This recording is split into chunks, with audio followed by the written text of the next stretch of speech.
If an electric car is trapped in a winter traffic jam, will the battery die and leave everyone freezing? This fear returns every time snow closes a road. The answer is more reassuring than the headline, but it depends on the battery level, outside temperature, cabin setting, and a vehicle's heating system. Unlike driving range, stationary heating is mainly a question of power over time. When the car is moving, it spends energy pushing air aside, rolling the tires, climbing hills, and warming the cabin. In a traffic jam, the propulsion demand falls close to zero. The heater, battery conditioning, lights, computers, and accessories become the main loads. We have a useful, real-world test.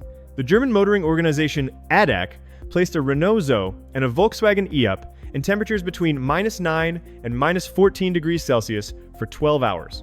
The cabins were set to 22 degrees, the heated seats were on, and the cars used their side lights.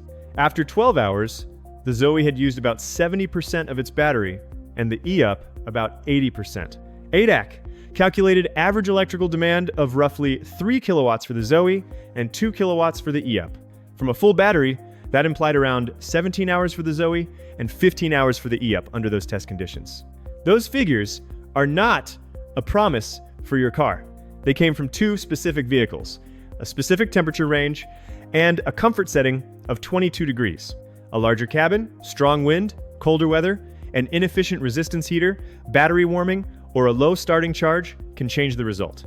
A heat pump may reduce demand in some conditions, but its advantage also varies with temperature and system design. The basic calculation is still useful. Available energy in kilowatt hours divided by average power in kilowatts gives approximate hours. Imagine an EV with a 70 kilowatt hour usable battery showing 50%. That is roughly 35 kilowatt hours before any protected reserve or display uncertainty. At an average 2 kilowatt load, the mathematical result is about 17 hours. At 3 kilowatts, it is nearly 12 hours. Real life needs a safety margin. You may need energy to move when traffic clears. Reach a charger, keep windows clear, and protect the battery. Never plan to use the final percentage as survival energy. Why does the range display sometimes fall quickly while the car is stopped?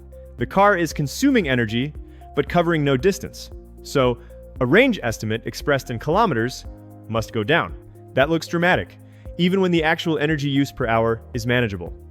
Change the display to battery percentage or energy if that helps you make a calmer decision. What should you do if you become trapped? Stay informed. Use official traffic and emergency updates. Tell someone where you are. And conserve your phone battery. If emergency services give instructions, follow them. Keep enough heat for safety. Reducing the cabin temperature from a very warm setting can save energy. And heated seats or a heated steering wheel warm people directly. But do not switch off heating or ventilation if that creates dangerous cold, condensation, or poor visibility. Use recirculation only as the vehicle manual recommends, and keep the windows clear. Snow, ice, and moisture can change ventilation needs. Do not block external lights to save a tiny amount of energy. ADAC specifically kept side lights on so the cars remained visible. Turn off unnecessary high-power accessories, entertainment screens, and repeated app checks. Avoid opening doors for long periods because the warm air escapes quickly. Wear the winter clothing that should already be in the car. A blanket, gloves, hat, water, snacks. Reflective vest, torch, power bank, and basic first aid kit are useful for every drivetrain. The smartest emergency heating system is not starting the journey dressed for a heated living room. If the battery becomes low, use the car's energy-saving mode and contact roadside or emergency assistance early. Give your exact location, battery percentage, vehicle model, number of occupants, and any medical needs. Do not wait until the car shuts down. There is one quiet advantage of an EV in a stationary queue. Cabin heating does not require an idling combustion engine. There is no exhaust from the vehicle's electric heater. That does not remove every winter hazard, but it avoids fuel-burning exhaust at the tailpipe while you wait. Preparation before the journey matters most. Start with a sensible charge in severe weather.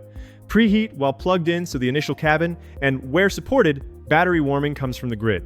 Check road closures and charger availability. Keep a reserve rather than arriving at every stop with the battery almost empty. The conclusion is this: an EV with a healthy, reasonably charged battery can usually provide cabin heat for many hours in a winter traffic jam. The ADAC test did not show cars becoming useless after 1 or 2 hours.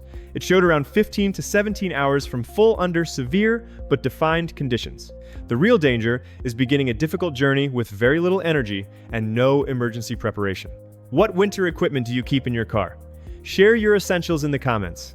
Subscribe to EVuntold for evidence-based answers to everyday EV fears.